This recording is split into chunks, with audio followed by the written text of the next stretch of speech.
Alors on va faire une petite comparaison entre les écrans de deux terminaux Windows Phone 7. Donc à gauche on a le HTC HD7 qui est équipé d'un écran LCD classique. Et à droite on a le Samsung Omnia 7 qui est équipé d'un écran Super AMOLED produit par Samsung. Donc on va allumer les smartphones. On va configurer la luminosité.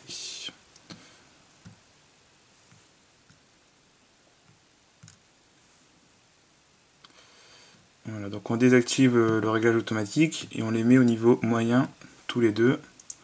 Parce qu'en général, c'est à ce niveau-là qu'ils sont. Voilà. Et donc pour tester les deux écrans, on va utiliser des photos identiques sur les deux terminaux pour pouvoir comparer.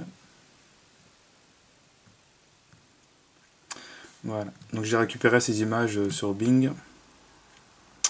Donc comme vous pouvez voir à droite, sur l'écran Super AMOLED, clairement les couleurs sont plus vives, alors qu'à gauche, sur l'écran LCD classique, elles sont un peu plus fades. Donc ça joue quand même pas mal quand vous êtes dans un environnement très lumineux. Ça permet de voir l'écran plus facilement. Donc là vraiment ça se voit bien, hein. On voit les couleurs rouges, jaunes qui sont très vives, et ici plus fades.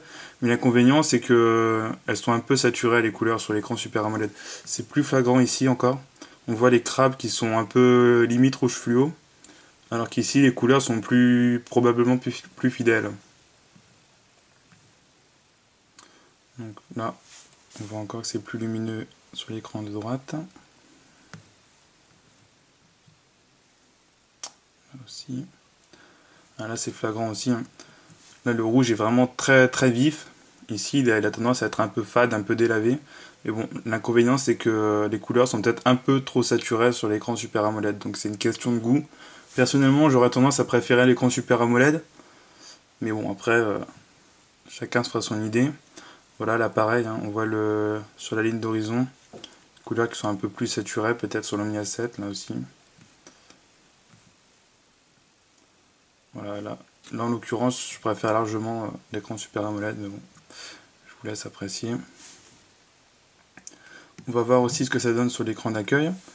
Alors, ce que j'aime pas trop sur l'écran LCD classique, je sais pas si ça va voir sur la caméra, c'est qu'il y a une petite rémanescence quand on bouge les tiles.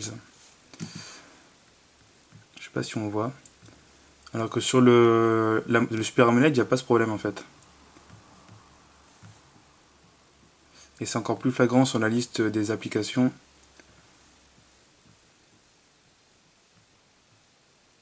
C'est-à-dire que quand on bouge, le texte n'est pas très lisible. Moins je trouve que sur le Super AMOLED. Voilà. Et là je sais pas si on peut très bien voir, mais les noirs sont bien sûr beaucoup plus profonds sur le Super AMOLED, c'est l'avantage, par rapport à un écran LCD classique. On peut aussi voir que là il n'y a pas beaucoup de luminosité dans la pièce, mais on peut voir malgré tout que sur l'écran LCD, ça réfléchit ce qu'il y a juste au-dessus, alors que sur l'écran Super AMOLED, ça réfléchit beaucoup moins. Voilà. Et je vais vous changer les écrans de côté pour vous prouver que...